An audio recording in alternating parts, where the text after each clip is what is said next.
안녕하세요. 노윤정 약사입니다. 오늘은 관절 건강에 대해서 알아보려고 하는데요. 제목하여 관절 건강에 좋다는 것들의 비밀입니다. 지금 관절 건강 기능성 원료로 총 29가지 원료가 등재가 되어 있는데요. 관절 건강 기능성 원료는 크게 두 가지 카테고리로 나눠질 수가 있습니다. 첫 번째는 연골의 구성 성분의 합성을 증가시키거나 연골의 기질의 분해를 억제하는 것이 있고요. 두 번째는 직접적으로 염증 물질의 생성을 줄여주는 역할을 하는 성분으로 나뉘고 있습니다. 고시형 원료가 총 6종이 등록이 되어 있고요. 그리고 개별 인정형 원료가 총 23종, 그래서 총 29종이 관절 기능성 원료로 등록이 되어 있는데요. 오늘 제가 이야기할 것은 4가지입니다. 이 4가지 기준은 지난 7월 29일 식품의약품안전처에서 발간된 건강기능식품 생산 실적 기준으로 해서요. 10억 이상 되는 원료들 4가지에 대해서 오늘 이야기를 해보려고 합니다. 첫 번째, MSM입니다. 이것은 건강기능식품 생산 실적으로 약 289억 원이 판매가 된 원료인데요. 아마 내년에 2021년이 되면 판매량이 더 상승하지 않을까라고 예측되는 원료 중에 하나입니다. 이 원료 같은 경우에는 우리가 이제 식이유황이라고 부르기도 하는데요. 이 성분 안에 황이라는 물질이 들어있어서요. 이 물질이 콜라겐과 같은 어떤 연골 구성 성분의 합성을 도와주는 것으로 알려져 있지만 그것보다 더 주된 기능성은 항산화 작용을 가지고 있어서 우리 몸에서 염증 물질이 합성되는 과정에서의 그 전달을 좀 막아줘서 통증을 억제하는 것으로 보고 있습니다. 처음에 이야기했던 두 가지 분류 중에서 이 MSM 같은 경우는 직접적으로 염증 물질의 합성을 억제하는 것과 관련이 된 원료라고 보시면 되겠습니다. 그리고 기능성 표시는 되지 않습니다만 이 MSM의 인기도가 높은 이유 중에 하나는 이 MSM이라는 물질이 우리 세포들의 어떤 물질이 투과되는 정도를 조금 강화시켜주는 기능을 가지고 있대요. 그래서 기전이 아주 정확하진 않습니다만 해외 제품 보시게 되면은 MSM과 글루코사민, 콘드로이친 이렇게 3종으로 같이 합쳐진 원료들이 섭취를 하시게 되면은 글루코사민 단독으로 섭취하는 것보다 기능이 더 빨리 발휘되는 이유가 바로 이 MSM이 물질의 투과도를 높여주는 것. 그러니까 물질이 통과되는 거라고 이해하시면 돼요. 물질이 세포를 통과하는 데 있어서 더 많이 도움을 주는 것으로 보고 있습니다. 두 번째는 초록잎 홍합 추출 오일입니다. 아마 초록잎 홍합은 여러분들 TV나 다른 방송 프로그램에서 많이 보셨을 텐데요. 그 이제 홍합 중에 이렇게 끝에가 초록 색깔이라고 해서 우리가 초록잎 홍합이라고 하는데요. 이 물질은 이제 그 뉴질랜드의 마오리족, 특히 해안가에 사는 마오리족이 내륙에 사는 마오리족보다 이것을 이제 생식을 많이 하다 보니까 관절이 좋더라라는 것을 좀 기반으로 해서 많이 연구가 된 원료인데요. 국내에서는 지금 두 가지 원료명으로 유통이 되고 있어요. 하나는 초록잎 홍합 추출 오일 복합물이고요. 그리고 하나는 리프리놀 초록잎 홍합 추출 오일입니다. 두 가지가 지금 합치게 되면 약 160억 정도의 생산 실적으로 나타나고 있고요. 리프리놀 단독으로는 약 136억으로 나오고 있습니다.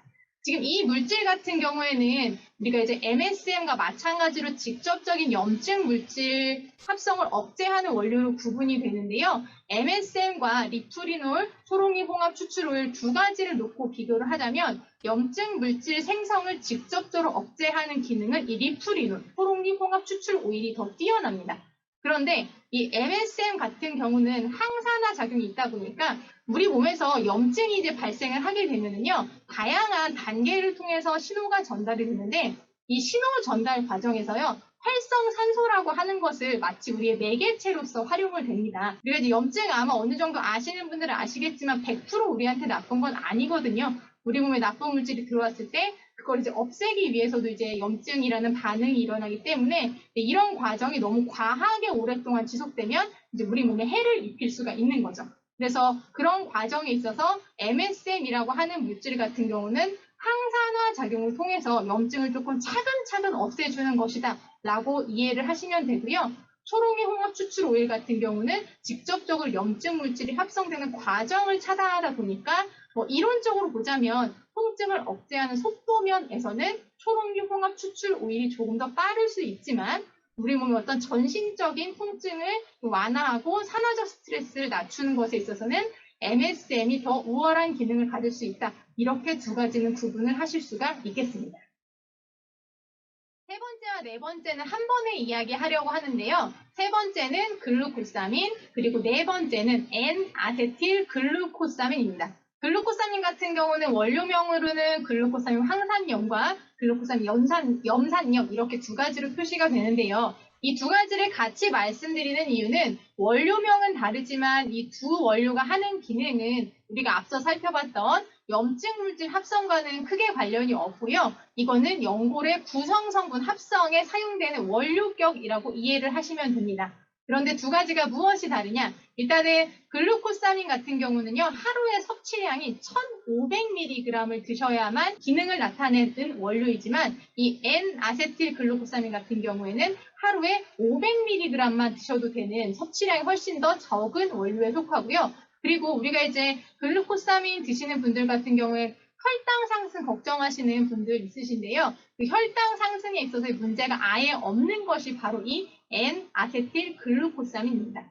글루코사민 같은 경우도 다수에게 나타나는 일은 아니기 때문에 크게 걱정은 안 하셔도 되는데요. 나는 뭐 만에 하나의 가능성도 없었으면 좋겠다 하시는 분들 같은 경우에는 N-아세틸 글루코사민을 선택하실 수가 있습니다. 두 가지가 이제 원료의 형태가 다르다 보니까요. 몸 안에서 대사되는 방식이 달라서 이 N-아세틸 글루코사민 같은 경우에는 혈당 상승과 관련이 없다. 이걸 어떻게 확인할 수 있냐? 제품 보시게 되면요. 사용상 주의사항에 이 N-아세틸 글루코사민은 혈당 관련한 메시지 자체가 없어요. 그래서 관련이 없다라고 이해를 하시면 되고요.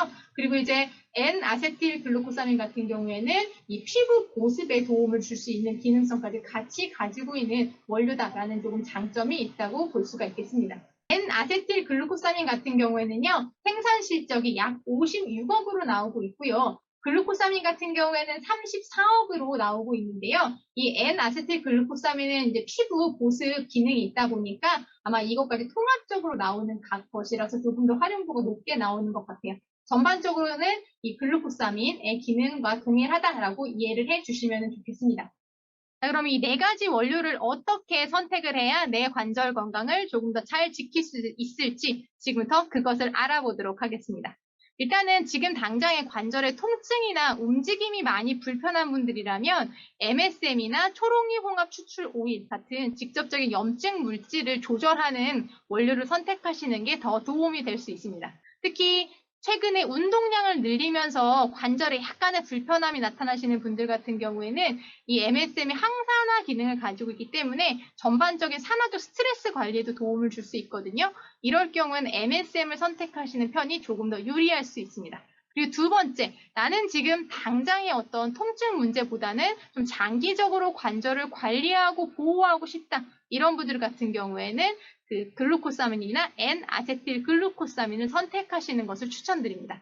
특히 그 중에서도 나는 관절과 함께 피부까지 조금 같이 관리하고 싶다. 이런 분들 같은 경우에는 N-아세틸 글루코사민을 선택하시는 편이 더 유리하실 수가 있고요.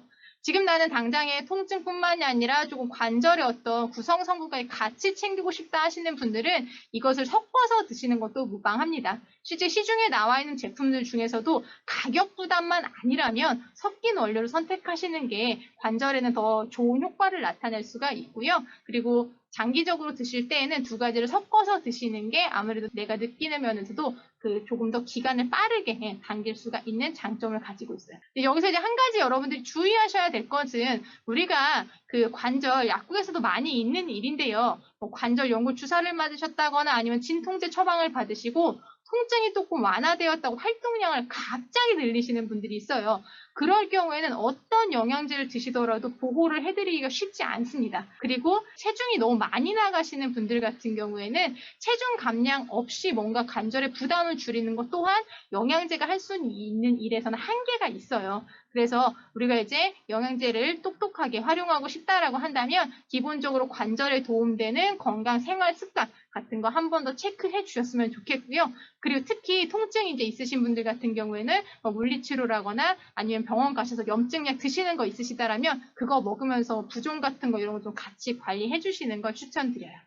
오늘의 노약사는 여기까지 하도록 하겠습니다. 노약사는 여러분들의 항상 활기차고 신나는 삶에 도움이 되는 다양한 건강 정보를 가지고 돌아오도록 하겠습니다. 오늘도 즐거운 하루 되세요.